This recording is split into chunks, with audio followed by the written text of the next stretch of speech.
The 90s and 2000s sitcom scenes proved to be an interesting time for the genre, as it continued to grow and change from what had come before. The shows evolved and became smarter, such as Curb Your Enthusiasm and Arrested Development, or they pushed the limits of their ratings, such as 2.5 Men and Eastbound and Down. Needless to say, it wasn't a boring time for sitcom fans, as the variety of options ensured there was always something to watch and laugh along with, and at the shenanigans of these memorable characters and unpredictable situations. Life is unforgiving, though, and nobody makes it out alive in the end, sitcom actors included. Just because they make everyone else laugh doesn't give them a free pass from the Grim Reaper's scythe.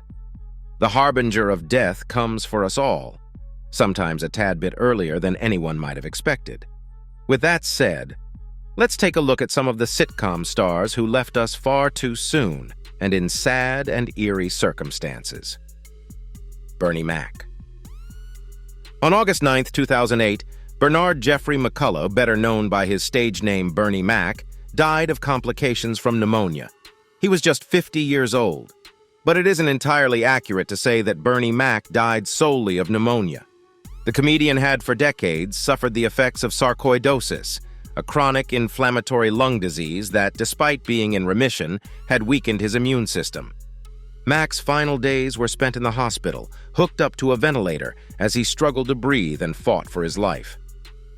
For over 2 weeks, the Ocean's 11 star held on with his family by his side until he eventually succumbed to the illness. In life, Bernie Mac was a celebrated comedian and actor, as well as a loving father and husband. In the wake of his death, he left behind a legacy of comedic authenticity unmatched by many of his contemporaries. Mac was born on October 5, 1957, in Chicago, Illinois, to Mary McCullough and Jeffrey Harrison. He grew up in a fairly large family on the south side of Chicago, raised primarily by his single mother. From a young age, Mac showed a talent for performance and comedy, establishing what could be considered his first stand-up routine at just 8 years old when he impersonated his grandparents during a church congregation dinner. His grandfather had been the deacon of a local Baptist church. Unfortunately, Mac lost his mother to cancer when he was 16 years old, and shortly after, his older brother, estranged father, and grandmother died as well. "I came from a place where there wasn't a lot of joy," Mac said, according to 19 News. "I decided to try to make other people laugh when there weren't a lot of things to laugh about." While working various odd jobs, Mac further invested himself in his comedy, telling jokes for spare change in the Chicago subway. With his clear gift for making people laugh, he was able to eventually create his own variety show at the Regal Theater. It was in 1977, however, that his comedy career truly began to take off as he joined the comedy club circuit. It was also the same year that he married his high school sweetheart, Rhonda, to whom he would stay married until his untimely death. Eventually, Bernie Mac broke into acting, appearing in small roles in several films, including 1992's Mo Money and 1995's Friday. It was when he briefly hosted the HBO variety show Midnight Mac and performed alongside the likes of Steve Harvey, Cedric the Entertainer, and D.L. Hewley in Spike Lee's The Original Kings of Comedy, however, that Mac's brand of comedy rose to the forefront and he established himself as a more than capable performer and comedian. 2001 was truly a landmark year for Mac. That year, not only did Fox premiere The Bernie Mac Show, which would later earn a number of Emmy and Golden Globe nominations as well as a Peabody Award, but Mac also starred in Steven Soderbergh's famous film Ocean's 11, alongside some of Hollywood's biggest actors, including George Clooney and Brad Pitt.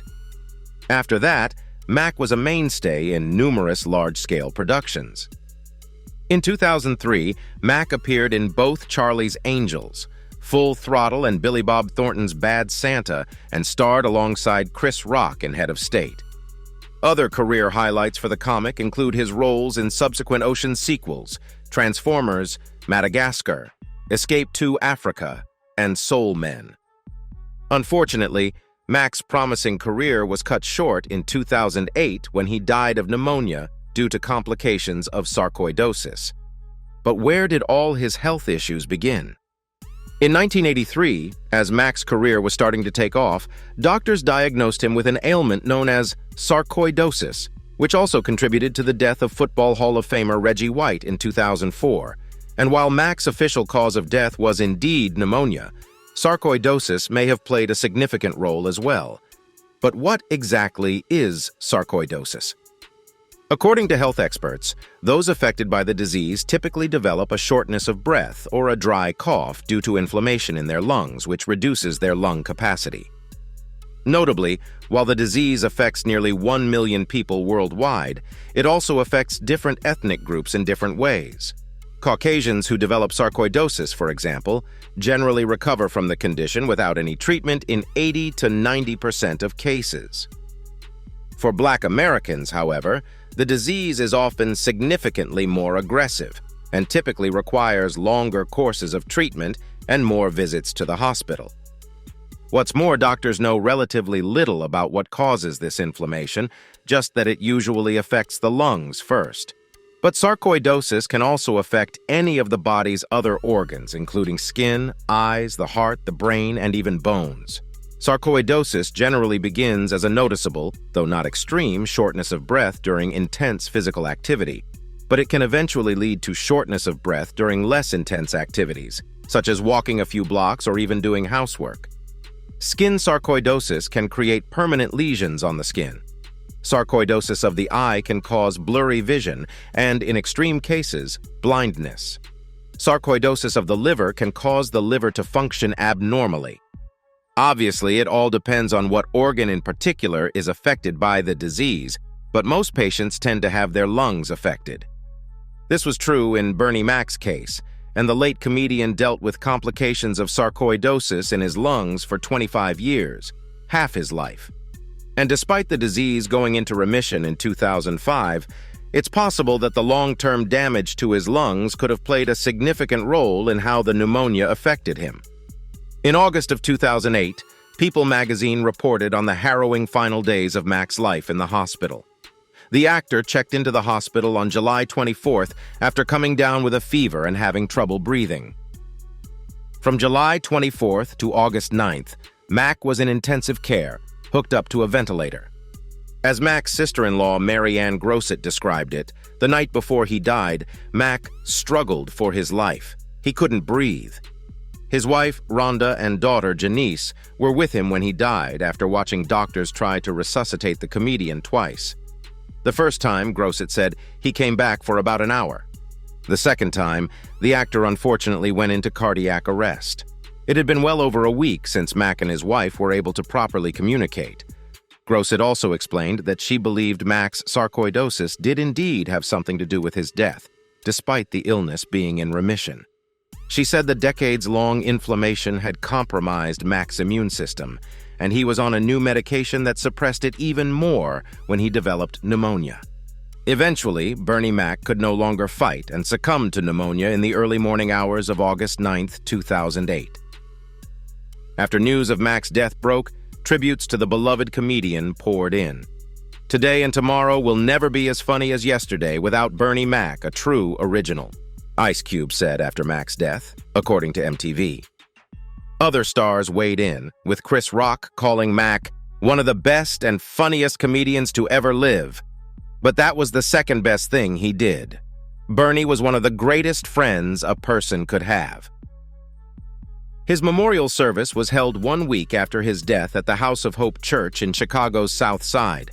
More than 6,000 people were in attendance, including Mayor Richard M. Daley, Samuel L. Jackson, Cedric the Entertainer, Steve Harvey, Chris Rock, and Don Cheadle. Charlie Murphy. Charlie Murphy is perhaps best known for his performances on Comedy Central's Chappelle's Show and Adult Swim's Black Jesus. However, he'll always be the older brother of iconic actor and beloved comedian Eddie Murphy first and foremost. The elder Murphy's life journey and comedic career were sadly cut short following a devastating bout of illness, as The Independent reported at the time. In a statement to The Hollywood Reporter, Charlie's former publicist, Dominic Natty, confirmed he had passed away from leukemia on Wednesday, April 12, 2017.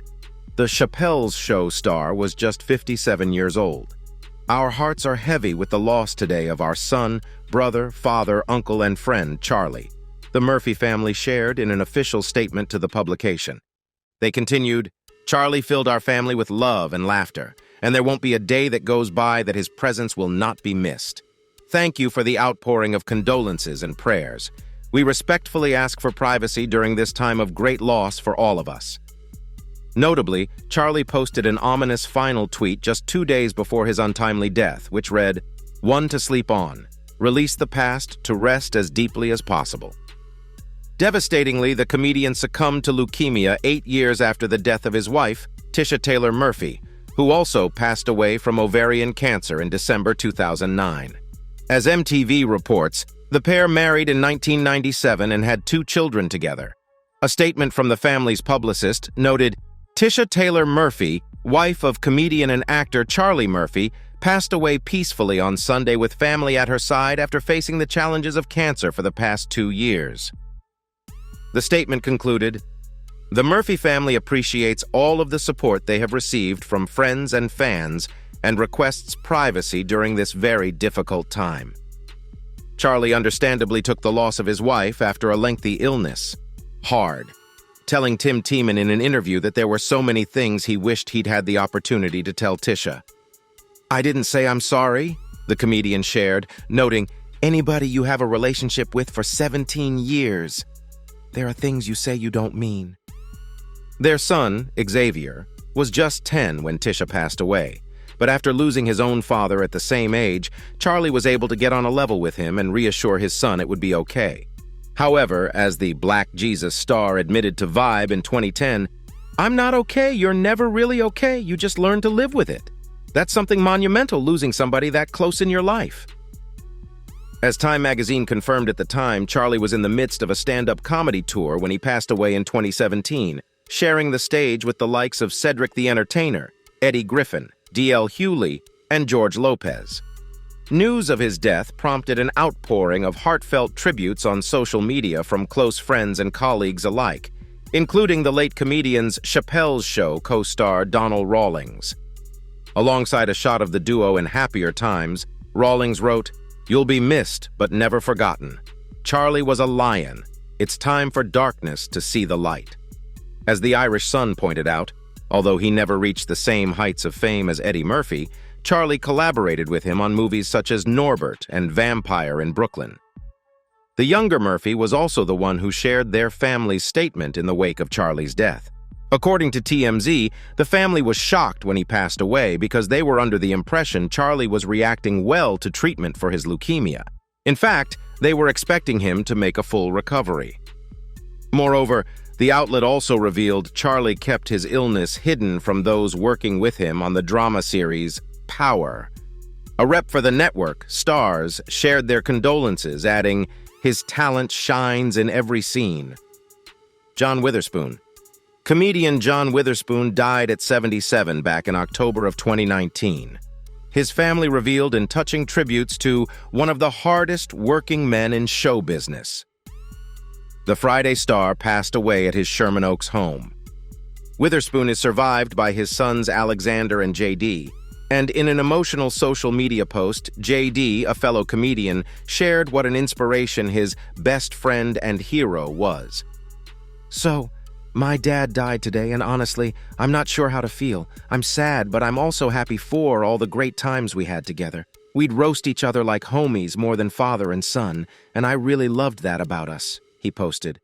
"In all seriousness, I work as hard as I do thanks to seeing him grind for literally 77 years of his life, and I'm damn proud to be his son," he added. "If I have even half the career and impact he has had on people, I'll be very happy. His legacy will live on through me, my family, his friends, and everyone else who was touched by him here on Earth. He was my best friend and my hero. I love you, Dad. I'll miss you," he concluded. JD, whose godfather is David Letterman, shared that time waits for no one, so if you have a loved one or someone you care about dearly, let them know ASAP. He admitted, "I wish I would have called my dad today, or stopped by his house to say hi one last time." The legendary comedian was born in Detroit in 1942 as John Witherspoon. changing his name when he embarked on a stand-up comedy career. Witherspoon made his feature film debut in 1980 in The Jazz Singer, later appearing in films such as Vampire in Brooklyn, Hollywood Shuffle, Boomerang, I'm Gonna Get You Sucker, Soul Plane, and The Meteor Man. Comedian Neil Brennan recalled a story Witherspoon's Boomerang co-star Eddie Murphy told about a time at the Comedy Store in the 1980s when Paul Mooney and Spoon were gonna beat him up in the parking lot. Only 2 weeks before his death, Witherspoon revealed that he wasn't Murphy's first choice for his role in the movie. Noting his comedy inspirations as the late Richard Pryor and Paul Mooney, Witherspoon told WZAC Radio that he actually filmed 1992's Boomerang scenes after the shooting was complete. He also appeared in Murphy's Dr. Dolittle 2. But the actor is likely best known for his role in 1995's Friday, where he played curmudgeonly Mr. Willie Jones opposite Ice Cube and Chris Tucker. I'm devastated over the passing of John Witherspoon. Life won't be as funny without him, the rapper and actor, whose real name is O'Shea Jackson, tweeted after hearing the news. Witherspoon planned to appear in the forthcoming Friday installment last Friday, but never got to film the project, which was in pre-production when he died. Cult film House Party is also on his acting credits. Plus, he showed off his comedy chops on shows including Fresh Prince of Bel-Air, Martin, and The Proud Family. Witherspoon had a role as Pops on the Wayans Brothers, in addition to voicing Gramps on the Boondocks animated series. Marlon Wayans called Witherspoon his second dad in a touching social media post. I'm sad, broken, hurt, yet I am extremely grateful to God that I got to spend 5 years of my life working with one of the funniest, sweetest, wisest, humblest, loving men. You were my TV dad and my mentor and my friend, Wayans posted. I miss you already. I hope you're dancing in heaven with ugly white shoes on. Pops Pops, Sugar Pops. He also had small roles on The Tracy Morgan Show, The First Family, and Black Jesus. Celebrity tributes mentioned his father figure role in the comedy and acting industries. My dad, my grandpa, my comedic inspiration. I love you, Spoons. Rest in paradise, King. Actress Regina King, who played his daughter on Friday and voiced both of his grandsons in the Boondocks, tweeted, colleagues called him a comedy legend. I'm absolutely shattered at the news of my great friend John Witherspoon passing. May love surround his entire family and fan base. A comedy legend we'll never forget, actress Jackie Harry tweeted. Even late into his life, he was dedicated to the art of stand-up, regularly performing around the country and even booking several dates upon the time of his passing. Comedian Arsenio Hall tweeted, "This day began with such joy, and it's ending with this heart-wrenching news of John Witherspoon's passing. One of our comic brothers, R.I.P." Hall had been receiving global praise for his Netflix special Smart and Classy before getting the bad news about Witherspoon. His death certificate states that his immediate cause of death was myocardial infarction, a medical term for a heart attack. The document also reveals that Witherspoon was suffering from underlying medical conditions. A week after his death, celebrities including David Letterman, Chris Rock, and Ice Cube honored the beloved star at a memorial service in Los Angeles, where his open casket was surrounded by white flowers and family photos. Laughter is the medicine for our mind, body, and soul, Ice Cube said during his eulogy. It helps us get through this crazy world, and God bless the ones that make us laugh. John was naturally funny. No matter how bad the script was, there was nothing you could do to harness John's funny. It was going to come through. He was going to turn it into magic, and that was his true gift. Patrice O'Neal. In June 2011, a few months before he suffered the stroke that would eventually claim his life, comedian Patrice O'Neal made one of his last appearances on Opie and Anthony, the shock jock radio show that had become known as a place for comics to drop in, hang out, and roast each other on air. O'Neal was a frequent guest and listener favorite, and when he sat down at the mic that day, he had a lot to be happy about. His first one-hour special, Elephant in the Room, had premiered a few months prior to rave reviews, and he would soon get even more praise for his set on the Comedy Central roast of Charlie Sheen that fall. 20 years into his career, it seemed as though O'Neal was finally getting recognized by a business that had neglected him for far too long. Not that he wasn't partially or even mostly responsible for that neglect. O'Neill was a notorious bridge burner, both with corporate executives and other comics, and he was unwilling to make any creative compromises he felt threatened his integrity. He was also the first to admit that his raw and sometimes cringe-inducingly honest style of comedy would never have the kind of audience market that, say, Dane Cook's or Jim Gaffigan's acts had. "There are people that count on me to have a revolutionary attitude," he explained, which made a new cultural dynamic he saw developing all the more disturbing. What O'Neill mostly talked about on air that day was an early example of what we would now call cancel culture. Tracy Morgan, then at peak fame with 30 Rock still on the air, had come under fierce criticism on social media for an anti-gay bit in his stand-up act. O'Neill admitted he found Morgan's remarks indefensible, but he also wondered why more people weren't acknowledging that they were part of a frivolous comedy routine and that Morgan obviously didn't mean what he said. To him, it seemed as though we all let context be destroyed. For O'Neill, the emerging cancel culture trend was everything he hated about corporate media, now let loose on greater society. "It sets people up who want to control everyone," he warned, "and it presupposes a world where having an opinion should only be in the hands of people who are qualified intellectually." The result meant losing out on the potential for the kind of authentic encounters that could change one's life and views. If not tolerating hate speech meant being unable to grow and express oneself organically, O'Neill's mind was made up. Tracy can be as ignorant as F-ed up as he wants to be because he wants to be able to communicate. Patrice's career-long attempt to communicate with his audience on his terms was the focus of Killing Is Easy, a documentary that aired on Comedy Central back in 2021 as the 10th anniversary of the comedian's untimely death approached.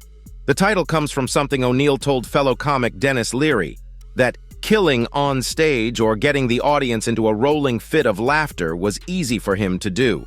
But it wasn't enough. More than anything else, he wanted to tell the truth. The documentary traces O'Neill's life from his childhood in the Roxbury section of Boston, a city where black comics were notoriously few in number when he first started performing at open mics, to his move to New York, where, by the early aughts, he, Bill Burr, Jim Norton, Colin Quinn, and others were holding court at a large table in the Comedy Cellar, roasting each other for hacky bits and generally trying to one-up one another in insults. Kevin Hart recalls how, while bombing at a club during one of his first-ever stand-up sets, he heard a voice scream, "Ugh!" from the back of the crowd, then, all of a sudden, found himself dodging a phone book thrown at the stage. "Call anybody in there and ask him if you made the right decision," a voice boomed. The heckler was, of course, O'Neill. Most of the comics interviewed in Killing Is Easy acknowledged that O'Neill was a comic genius whose off-the-cuff takes were unmatched. He had an instant opinion about everything, his friend and fellow Boston-born comic Bob Kelly said. This talent was most evident in his many radio appearances. One day, Patrice might be summing up the movie Avatar. Basically, they changed black people, Asian people, Mexicans, and the downtrodden and oppressed of this world into giant blue things, and white people stayed the same. Another day, he might be on a hilarious conspiracy theory tangent about how the head of the Illuminati probably looked like the guy on the Quaker Oats label. Patrice seemed to have an opinion on anything and everything, and it was almost always an unexpected one, he raved. In the 2000s, O'Neill took the leap into film and television, starring in all sorts of productions, such as Head of State and The Jury. He also appeared in two popular sitcoms of the era, Arrested Development and The Office. In the latter, he had a small role as the warehouse worker Lonnie. Due to his imposing size, Lonnie wouldn't back down from Michael Scott whenever the regional manager decided to conjure up one of his harebrained schemes. As per his New York Times obituary, the comedian died in November 2011 at the age of 41. According to his agent, the actor experienced a stroke in October of that year. He was then hospitalized and died from complications arising from his stroke. Fellow comedian Dane Cook posted a photo and message to O'Neill on X, writing, "I started my career with Patrice O'Neill. He was one of the best ever. Fond memories of road gigs, late-night eats, and laughs. Richard Pryor." As tragic as Richard Pryor's life story may appear at a glance, his struggles and misfortune helped create and fuel the comedy in his act. Not until Pryor played himself on stage did his rise to the top truly begin. Without the pain and heartbreak he experienced, he may not have gotten there. Richard Pryor began his career in the 1960s, a time of change for civil rights as well as comedy, which was previously all about jokes. When Pryor got on stage and shared his observations, especially about the experiences of Black Americans, he was forging a revolutionary path in comedy.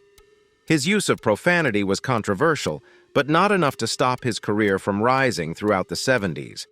Several Pryor movies, including Blazing Saddles and Stir Crazy, are considered comedy classics, and Pryor is considered one of comedy's greatest stand-ups for turning the sad facts of his life into material for his act. On June 9, 1980, Pryor was at home with some friends when his entire body caught on fire. He jumped out of the window and ran down the street while his clothes melted and his skin blistered. He refused help until several policemen finally got him into an ambulance. For a while, no one thought Pryor survived, leading some publications to write obituaries for him. Covered in third-degree burns, he was bathed in antiseptics several times a day and spent hours in a hyperbaric chamber to speed healing. For years, many believed the fire to be an accident, starting when Pryor was freebasing. He even joked about it in his act, saying, "One thing I learned was that you can run really fast when you're on fire." Not until a 1986 interview with Barbara Walters did Pryor finally admit he had doused himself in rum and lit himself on fire in an attempt to end his own life. But what really drove him to that point of being suicidal? As a co-writer of Blazing Saddles, Pryor was also supposed to star in the lead role. The studio refused to give him the part, though, claiming his behavior was too unpredictable. Gene Wilder, who played the role of Jim, remembered Pryor missing a writing workday after finding himself in Cleveland with no memory of how he got there. Wilder and Pryor reunited for 1976's Silver Streak, but by the time they teamed up once more for 1980's Stir Crazy, Pryor's drug use was out of control. He was often late to the set, which frequently upset director Sidney Poitier, and on occasion, Pryor wouldn't show up at all. Pryor had decided not to stay in the hotel with the other crew members, isolating himself in order to freebase alone. A local motorcycle gang supplied him with his illicit substances, which he, in turn, shared with some of the inmates of the prison in which they were filming. Pryor also gave a memorable interview as an attempted promotion for the film, but as he was under the influence, he went off on frequent tangents, claimed the movie was terrible, and asked the interviewer if he could get fresh with him. Although his quick wit helped Pryor survive the rough circumstances of his childhood, it didn't help him in school. He was expelled from Catholic school when he was 9 after the staff learned of his family's trade. Sent to another school, he hit his science teacher in the face and was expelled for a second time at the age of 15. Never receiving more than an 8th grade education, Pryor was forced to take low-paying jobs in factories or driving trucks, occasionally even resorting to thievery. In addition to continued rejection at the hands of his educators, Pryor suffered further emotional abuse after being sexually abused by a teenage neighbor and later by a priest. And while in the Army, Pryor stabbed a white officer for laughing during an imitation of life screening. When he became involved in drugs later in life, his erratic behavior worsened. He was accused of assaulting a clerk at a hotel and using a fork to stab a landlord. Pryor's drug use eventually became so bad that he was spending upwards of $100 per day on crack. In 1978, he again found himself in court for attacking some house guests. Pryor had asked them to leave, followed them, rammed their car with his Mercedes, and riddled their vehicle with bullets after they fled. Although his nearly fatal experience with fire momentarily quelled his habit, he later found himself re-addicted and had to once again kick the habit, claiming, "Drugs may start out fun, but they never end in fun. The horror they brought me every night and the guilt they brought me every day is what drugs are about." Those who aren't familiar with Richard Pryor's early stand-up may not be familiar with the comedian's relationship preferences. He was openly bisexual and hardly conformed to rigid sexuality constraints. His love was not limited to a certain gender, and he was very open about this aspect of his sexuality. In his autobiography, the comedian shared, "I never kept my lover a secret. My best friend, for instance, knew I was sleeping with a dude and a drop-dead gorgeous one at that. I even admitted doing something different was exciting. In fact, Pryor allegedly had intimate relations with legendary actor Marlon Brando, and he was not ashamed of the shared romance. Pryor's daughter and Brando's son both denied the affair, but Pryor's widow, Jennifer Lee Pryor, affirmed it. Even music producer Quincy Jones claimed that the men were sexually involved.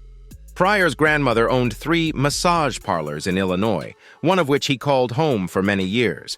Pryor's mother, Gertrude, was employed there, but he rarely saw her. After she eventually left for the last time, Pryor was raised primarily by his grandmother. His father, Buck, had won a boxing tournament in his early years and was skilled in using his fists, an ability he used as the so-called muscle of the brothel.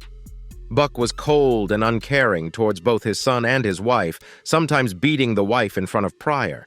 Pryor's grandmother would hide razors in her bra and make Pryor cut branches with which she would strike him as punishment. Young Pryor was often confused by the women's cries he heard. He even found a deceased baby in a shoebox in his home. Following Pryor's nearly fatal brush with fire, his daughter, Rain, remembered, "At the hospital, the doctor comes out and says, 'Mrs. Pryor?' And 8 women stood up. That was our reality." Pryor was married 7 times to 5 different women, 2 of whom he remarried. He also dated a number of women, including Pam Grier, and had several children from both wives and girlfriends. He freely admitted he tried to find fulfillment through saying, "For a long time, I saw women as sexual objects, and I was always trying to keep from getting hurt. Then one day they would pack up and leave, taking something more with them than their clothes. They took my happiness." But with every passing day, his end was nearing. After surviving several heart attacks, Pryor was diagnosed with multiple sclerosis in 1986. Although the disease slowed him down considerably, he still performed stand-up when he was able to. In his last 2 films with Gene Wilder, the comic was visibly struggling to deliver his lines and appeared very frail. He was still planning to go on another tour in 1992 and made appearances at Los Angeles' Comedy Store. Due to his condition, Pryor was unable to stand on stage and enlisted the help of an easy chair to get through his performance, eventually using a wheelchair to aid his mobility.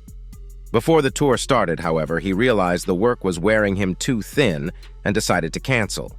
He died in 2005 from one final heart attack. Well, who among these late comics was your favorite? Let us know in the comment section below. And that's it from us today. Until next time, thank you for watching.